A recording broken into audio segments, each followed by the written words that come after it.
Hello, everybody. Good afternoon. I'm Bertie from Eurogamer. Welcome to Rezzed. I hope you're having a great weekend here. So, the session we've got up for you now, from NCSoft and Carbine Studios, we have WildStar. Before I hand over to Max, I just wanted to give a shout out to Enigma Guild, who I was talking to outside, and they've traveled from all over Europe to watch this presentation. So, without further ado, over to Max. Thank you very much. Great to see you guys. This is awesome, especially Enigma Guild. It's been awesome seeing you guys come in and get pumped up. So before we get into gameplay and an overview of the game, we're going to start off with a video. Some of you guys who've been following the game may have seen this video. This is more for people who have no idea what WildStar is at this point, so we're going to start that off.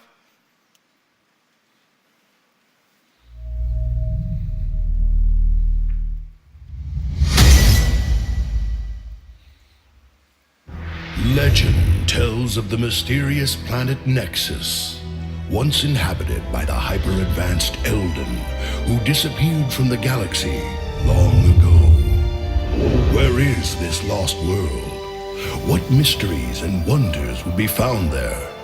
And does it conceal ancient technologies and forbidden magic of awesome, unimaginable power? Guess what? You're gonna find out, Cupcake.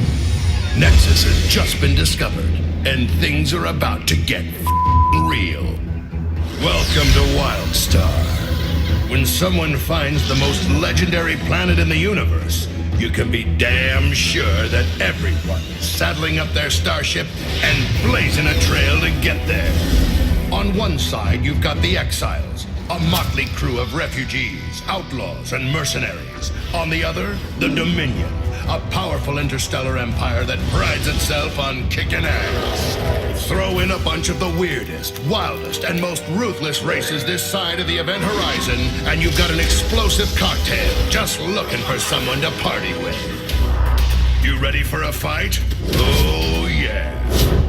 Face off against dangerous alien organisms, killer robots, and savage natives, using skill, movement, and some old-fashioned backbone to smash your enemies to smithereens. Whether your arsenal is big guns and bullets or supercharged magical spells, you'll be cracking skulls and making corpses in no time. Well, stakes not high enough for you? Then you and some of your most bloodthirsty friends should double down and buy a war plot. Then outfit it with enough firepower to blow a hole in the space-time continuum. When your death fortress is complete, go to war against your enemies and earn rewards so epic your head will explode like a supernova. Boom! Taming a hostile alien world ain't gonna be easy, so choose a path and start taking care of business. As a soldier, scientist, settler, or explorer, you'll be facing Nexus head-on with custom content and rewards that make it your kind of adventure. So whether it's starting a war, building a town, climbing a mountain, or studying bug-eyed, brain-eating extraterrestrial critters, you're whipping this planet into shape with your own personal style. You didn't come halfway across the galaxy for a weekend visit, no. So grab a plot, build a house, and kick back on your little piece of the galactic dream. Customize your house with a mind-numbing array of choices, transforming it into a unique reflection of your own enigmatic, schizophrenic, or sociopathic tastes. Snazzy! And just when you think it's all over and maybe it's time to take a breather, guess again. Dive headfirst into an episodic world story to reveal the ultimate secrets of Nexus, doing your best to avoid getting demolished, dissected, or vaporized. Along the way, you'll see some of the most epic content since the Big Bang itself, squaring off against the most hair-raising enemies that Nexus has to offer. Add to that an unbelievable lineup of dungeons, raids, PvP battlegrounds, and adventures, and you've got a rich, deep, unforgettable experience that's guaranteed to blow your mind.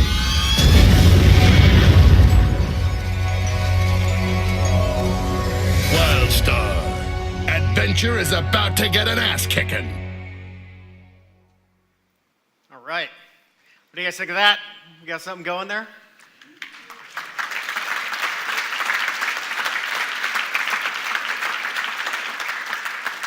So Mike and I are going to give you a bit of an overview of the game, fly you through some of the content. This is some stuff that we've been showing around a little bit. It gives a quick kind of high-level look at a bunch of different systems in the game. We can't go into every system and hit every detail, but it allows us to really give you a quick picture of the world and the kind of gameplay you can expect to find. So right now, Mike is overlooking one of our zones of Gallerus.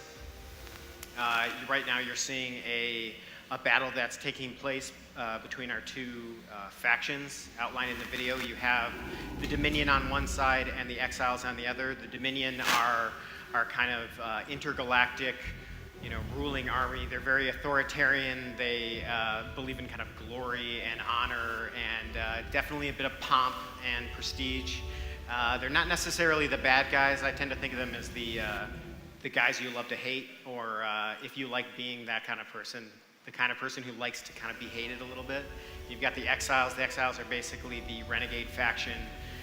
They're not really the good guys either. They're the kind of outlaws and mercenaries, the people who have been kind of run out of the Dominion.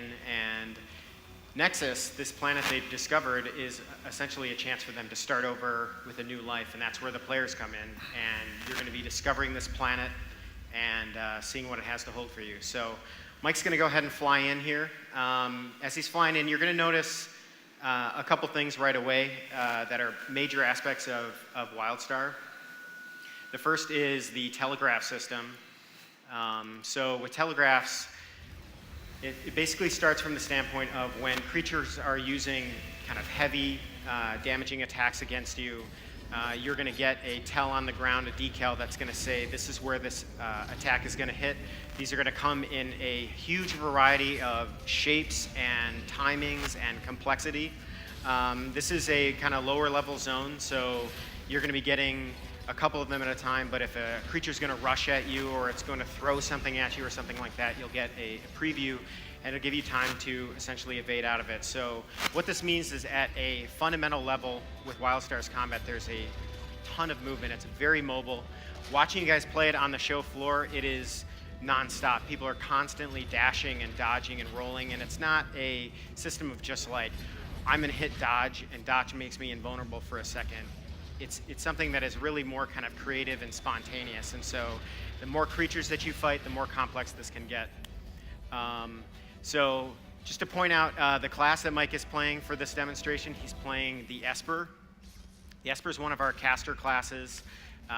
It's kind of, the way that I would think of it is a super powerful psychic that is creating illusions and visions and manifesting things, and it's very kind of Green Lantern inspired, but I would say it's more in the vein of kind of nightmare shapes and dangerous shapes versus kind of dream shapes and positive shapes and stuff like that. So when he's summoning creatures, our dots are these basically nightmare shapes that'll run around and bite at you and stuff like that, and he's using swords and all that. So you also notice that the telegraphs, some of them that are incoming, they're environmental. This happens in a lot of our play spaces. It means while you're doing something that is pretty standard, questing, killing, completing quests, doing objectives, the environment is also going to be kind of happening and alive around you. So if he drags creatures into that, they're going to take damage. So clever players can use this, but it's always something you have to be aware of and paying attention to. So we want to fly to the next area here. So we're going to go to this next area, and it's going to highlight another system in the game. We're going to come back to combat a little bit. But this is our path system. Paths is a major thing that you're going to find in WildStar. It's something we're really excited about. Right now, Mike is cheated to basically turn himself into a scientist really quickly. Scientists get a little scanner bot, and he's going to use this to study and analyze the environment. So, for example, he's gotten a path scientist mission to study the plants of Gallerus. There's these crazy alien plants. And so when he's studying this plant, his mission has gone from study plant to, oh God, don't be eaten by this giant monster. And so now he's going to battle, which this kind of points out one of the factors of paths. So the way that it works is when you create a character in WildStar, you are going to pick your faction, Exile or Dominion. You're going to pick your race based on the races in that faction. You're going to pick your class. Your class is your fighting style. It's the way that you're going to battle enemies. It's going to be, whether you want to be more of a healer, a DPS, what kind of style of character, look, feel that you want to have. And then your path is a choice that is based on how do you like to play games? What is the kind of gameplay that you like to find, not just in MMOs, but in any game? So the scientist is really geared towards studying the environment and getting the story that's going on behind the world. When people show up on Nexus, Nexus is this ancient world. It's a mysterious world. It's an alien world. And understanding the story of WildStar is going to come in part by understanding the story of Nexus. And so the scientist is constantly studying the environment, studying the creatures, getting little pieces of lore and explanation. And so if you're someone who loves the story of a game, you're probably going to want to play scientist. And so Mike is checking out another scientist mission where he's come upon this mysterious doorway. His scanner bot is studying these elements that are in it, and it's basically determining that this is some kind of locking mechanism. And so this is an example of a type of scientist mission where you'll find things in the environment that you can interact with. So he's now going to interact with this puzzle. It's a dynamic puzzle, which means that every time he's going to have to solve it, it's going to change. So when other players come along, they're not just going to be able to go up on a database and go like, what did you do? Right click. In this case, he's going to have to actually solve it. Downfall of that is Mike actually has to solve this now. So while Mike takes a shot at solving this, the other aspect of paths is that they are all over the map in terms of complexity and where they are in an environment. So when you're running around and questing, you will have quests, you will have story missions, you will have a ton of content that involves aspects that are found in each of the paths. So because you chose Explorer, that doesn't mean you will never get story. It means you will not just be all about fighting more the way, say, the soldier would be. It means that you're going to get more of the things that you like. So if you like story, you're going to get more story. If you're someone who likes to explore and climb around and get to hard-to-reach areas, you're gonna get more of that kind of content. Nicely done. Mike, by the way, if you guys didn't know, former member of the band Five. Anybody? So Mike has now unlocked a hidden area. It's technological. He's gone in here, and if you were with a scientist and you're not a scientist, you now get access to this area that he's unlocked, which means if you help him out, you're going to be getting Path XP. If he can complete the mission, he's going to get Path XP. And so what he's finding in here is an advanced creature. This is more of a kind of mini-boss level creature. Mike is currently ridiculously overpowered for the sake of this demo, so it's going to make it look a little bit easy. It's something that we think is going to bring players together. So when you're running around in an area and you find something and it's too difficult for you to do, you give a shout out and be like, hey guys, check out this area that I've unlocked, and they can come in and participate with you. So he's also found this piece of technology. This is a character in the game called the Elden Caretaker. It's essentially a sentient AI program that's been left running for a very long time, and it will explain little bits of lore to the player. Because he's a scientist, he's gotten some story unlocks. Did you grab the data cube? So he did interact with the data cube. Data cubes are something that, because he has unlocked this area, he's had access to another little bit of lore that players wouldn't have access to normally. So he's going to find out a little more of the story. That the data cubes are basically fully voiced VO. They're essentially, if you were to find a USB drive left in a locker somewhere, you're going to get a little explanation from the Elden, actually, that start to explain things that you are finding in the environment. So it's just another bit of lore. You will find these everywhere based on your path. Some explorers have access to certain areas. Some other paths will have access to certain areas. And if you want to find all of them, you will have to kind of play through the game a number of times and experience different paths. Mission unlocked. So Mike is going to fly now to a different area. He's flying through Gallerus. Our zones are pretty huge. and he's going to go into a new zone called Algarok. You're going to notice here as he goes from zone to zone, it's going to be seamless. We have built this game from the ground up to be a huge MMO, and one of the things that we are going for is as much as possible, a seamless world. The tools have been built from the ground up to support this scope of game. That means that we will have loading screens in the game. They're really meant to be kept at a minimum.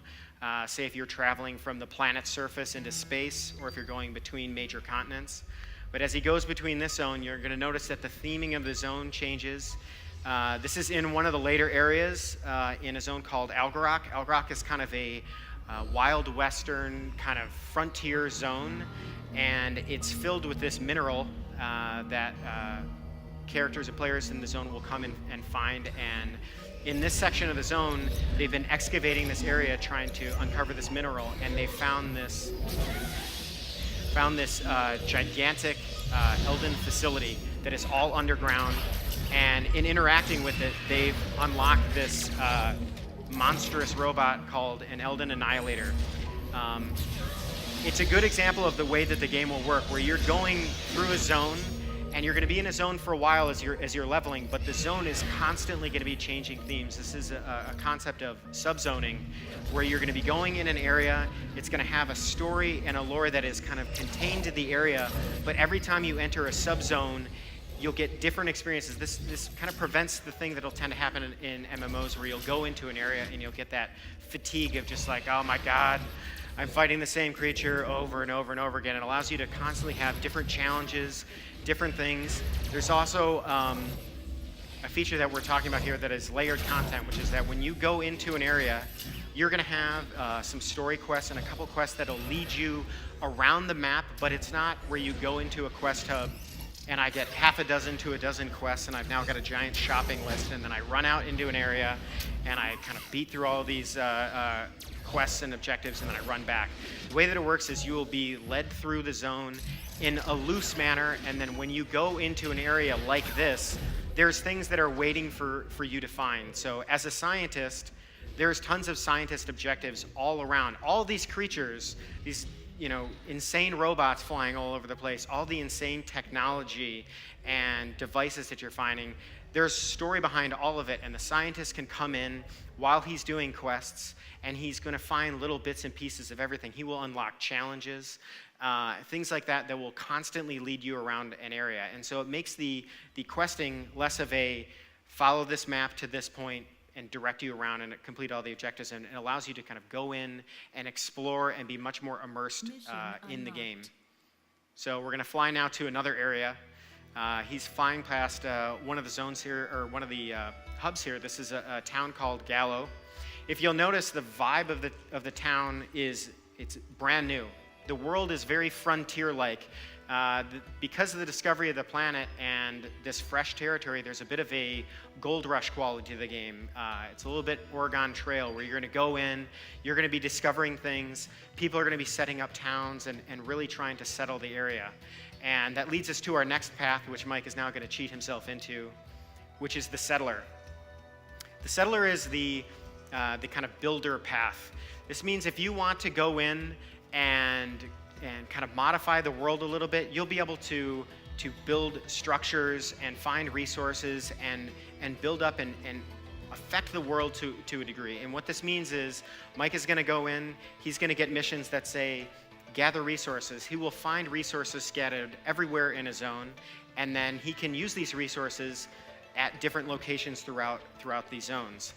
So for example, he's got a quest NPC here that's going to say, if you bring me enough of these resources, I will. You'll be able to put in a structure here.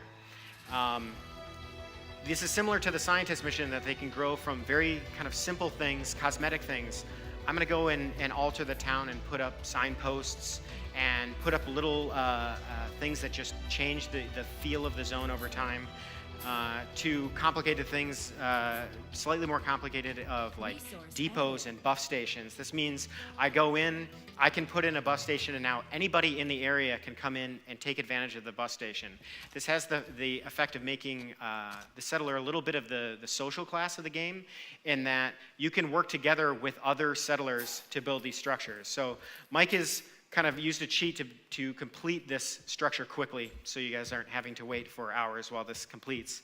And because he's completed this structure, it's unlocked this high-value quest giver. This means that if the quest giver wasn't there, there would be no access to it. And so now people, they're coming into this area. Settlers will tend to be like, guys, I just unlocked this quest, and then they're going to want to keep it up for other players to use. They're going to have to defend it in some cases, sometimes from NPCs, sometimes from the enemy faction. The other thing that he's unlocked is a rare vendor. In this case, it allows him to buy a higher quality shield. Shield is one of the kind of combat mechanics in the game, which we'll come back to. So the things that you can do in these areas, if you ever go into an area and you're like, why isn't there a flight path here? Or why isn't, I'm way off in the boonies. I want to be able to get back to where I was. You'll be able to do things and affect this in this way. You could put down a taxi path. You could put down a fast travel path, something that when you're grouping with people, you'll be able to put down almost like taxi fast travel mounts that you can put down and ride around in the zone for a little bit. And so that's an overview of the kind of broad brush, quick look at the game. We're going to lead into another section of the game where we're going to show you a little bit of a look at some higher end group content. This is actually about mid-level, level 30 that we're going to go into here. So you can fire that up. So one of the reasons why they asked me to come out and talk to this group is to talk about combat. I've been on the combat team for a while at Carbine. I do a lot of the kind of spell visuals and effects and things like that. And the thing about WildStar's combat that we have been getting constantly brought up at Rezzed is people, now that they've seen a little bit more, they're starting to say, this is a little bit different than what I expected. And it's something that we're having to kind of slowly unveil over time. If you were to just see a quick shot at our game, you would make the assumption, by the way, Mike is going to be cheating through lots of mobs to kind of show you bosses quickly. Granted, he's by himself and not in a group, so it's going to look a little weird. But when you're fighting through the game, because of the telegraph system where you can avoid damage, it means when you run up to a creature and you fight it, it's not the example that I always give where you kind of calmly walk up and say, I'm going to compare my spreadsheet of stats to you, and by the mathematics here, when I hit you 10 more times, you will die before I would die. And so it's something that MMO players tend to love, and non-MMO players kind of they don't quite connect with. They're like, I don't get it. I have to target you to use my abilities. I have to just kind of like run up to you and kind of slowly hit you with my sword over and over. And so what we're trying to offer is something that is much more action-based.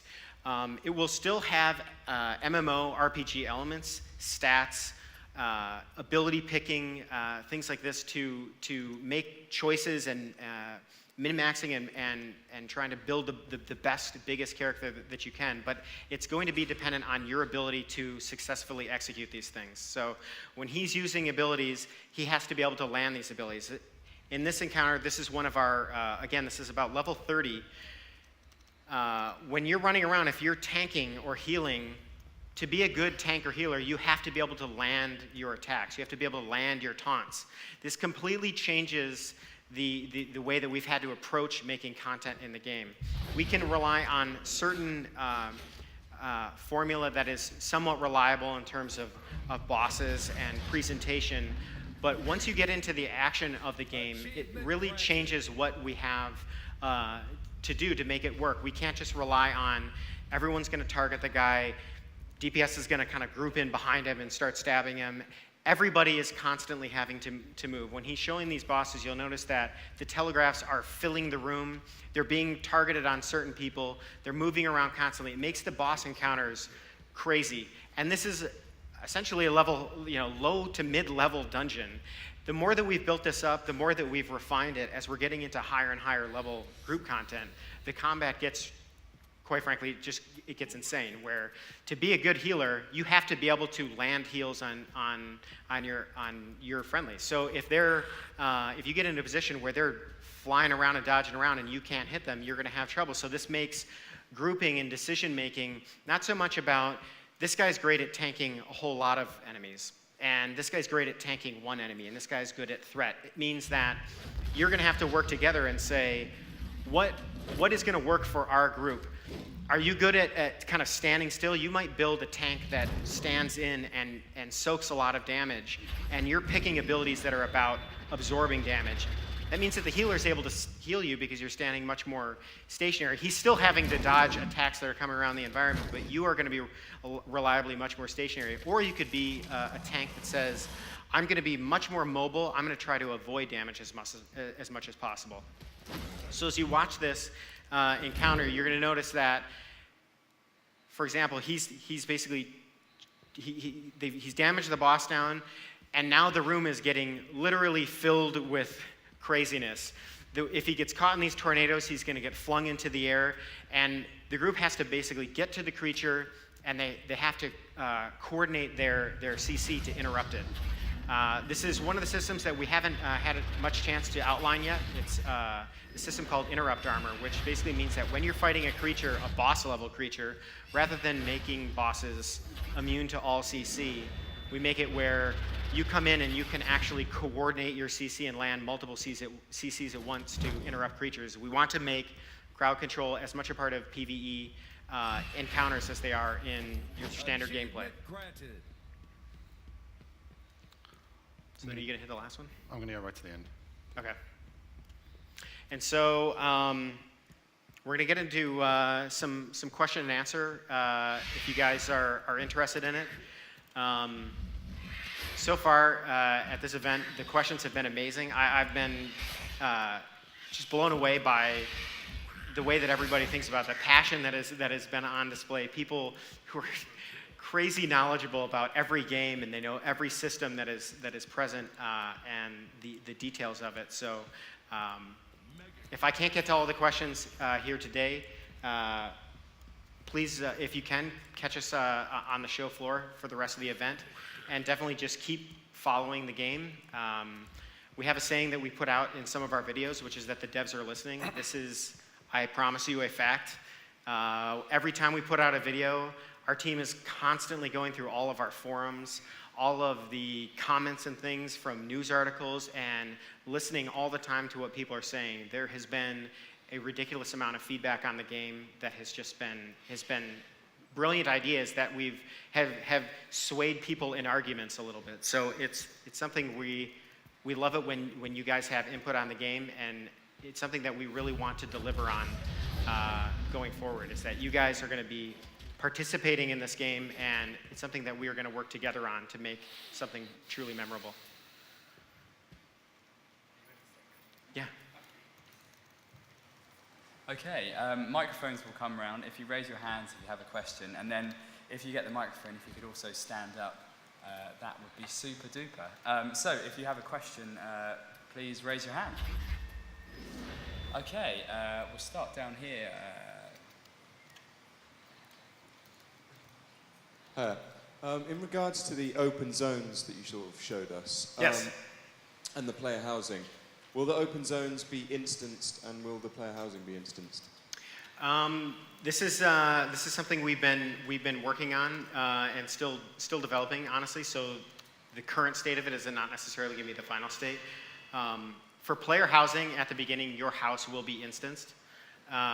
This allows us to kind of provide a lot more gameplay from the outset.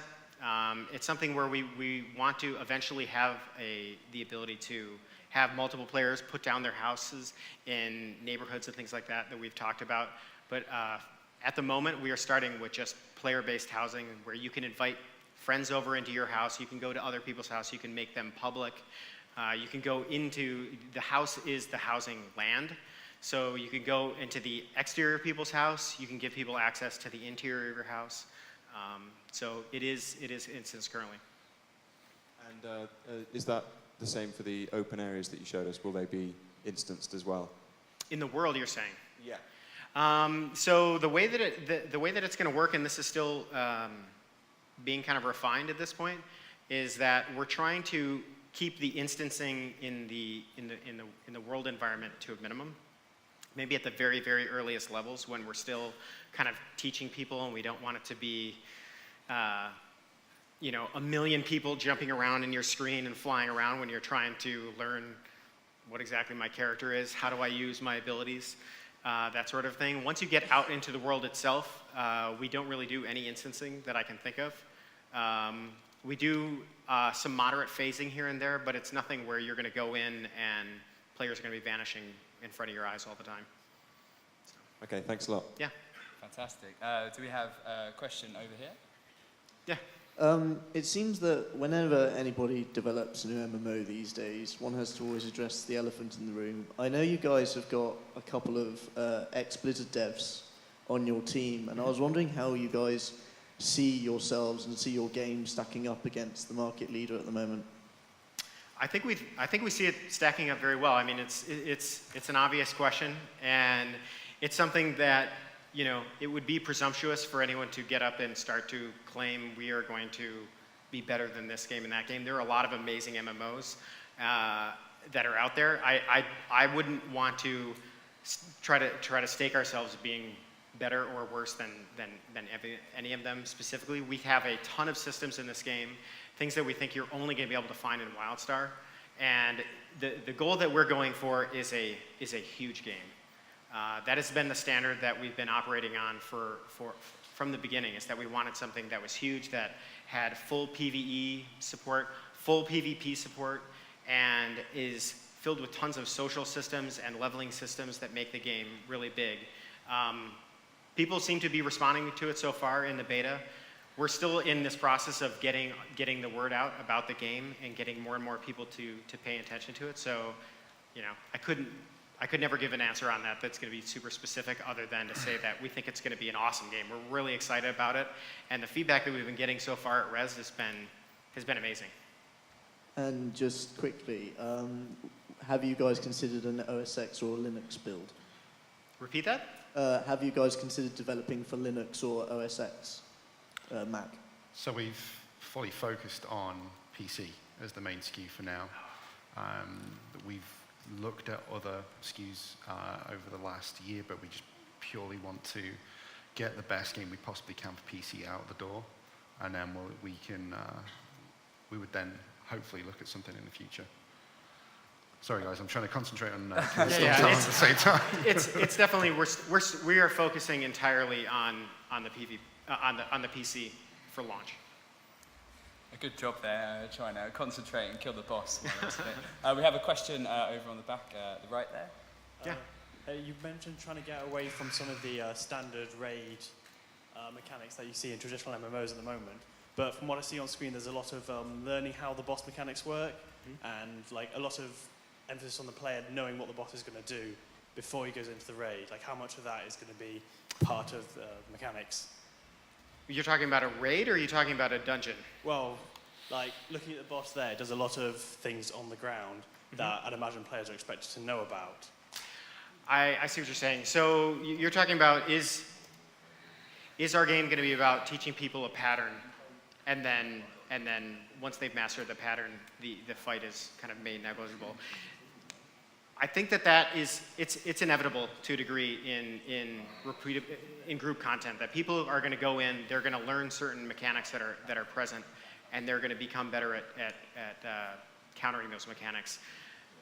At the end of the day, the way that we've tried to build the dungeons that we've gone for is that it's less about you need to know a specific kind of puzzle solution, and it's just that the boss fight itself is so crazy and is so dynamic in terms of what is actually happening, that in the one you just saw Mike fighting, the boss is filling the room with attacks, and you're having to react and move. There is going to be nothing that allows you to go just run over into this corner and then wait, and then run over into that corner. We tend to make it much more reactive, and because telegraphs and things like that are appearing on players, there is no perfect pattern for that. If something like that appears around one of the players and the group is spread out, you're going to have to. It's not as simple as just going, oh, we know how to solve that. You're going to have to basically always be reacting to it. We're trying to make it very mobile. And again, it's going to be based on the classes that you've rolled in with, the ability that those classes have picked. And it's I think, a little bit of a different situation than you have to know that when this creature does this one attack, you avoid it using X, and then you kind of carry on with the fight. We try to make the encounters much more just nonstop and relentless. Fantastic. We've got time for one more, just down here. So in games like, well, World of Warcraft in particular, in fact, when you use the looking for group tool and you queue as a DPS, you wait half an hour or an hour for the damn thing to pop. Because nobody queues as tank or healer, because it's seen as less rewarding and more difficult. And when you presented the dungeon and you said, as a healer, you have to aim your heals on the players while they're dodging, I really winced because I thought, you've taken the healer job, which is already perceived as hard and thankless, and made it harder. How are you going to treat the problem of persuading people to want to play tank and to want to play healer? Well, one of the things that we're trying to do to combat that is make it less about that one class is the tank, so that you're really kind of forced into this very specific kind of class to play. We haven't talked a ton about this publicly yet, but the way that we're approaching it is that every class will have the ability to be more than one role. So what that means is, if you're going in and you haven't been playing specifically as healer from the ground up, you'll be able to take some abilities that are healing. Multiple classes could come in and do this. There's nothing to prevent you from modifying that. And then it goes the same for tanks. So one of the things that I think tends to happen is that people roll a class that is locked into one class, and that's all they can do. They can only DPS as that class. And so there's instantly then the problem of, well, I can't do anything else. All I can do is DPS. So it makes them, they are forced to always pick DPS, right? So what we're trying to do is make every class have more than one role that they can appeal to. And then the issue that then draws out of that is that if healing and tanking and all these things aren't simply about, I have gear, and then I go and I stand in, and my gear dictates whether I'm successful. If it's about the group being able to react to the environment and to the fight, it changes, I think, the possibility in terms of a tank has to be this specific thing. That's why people, I think, tend to not play as tanks more often, is that you are kind of punishing somebody to have to level up in a particular play style and then throw them into an entirely different kind of play style for this kind of encounter. And so we're trying to spread out the challenge there to more than one, like, you've picked this role from the outset, if that makes sense. All right, thank you very much. I'm afraid that's all we have time for, but thank you to Max and Mike.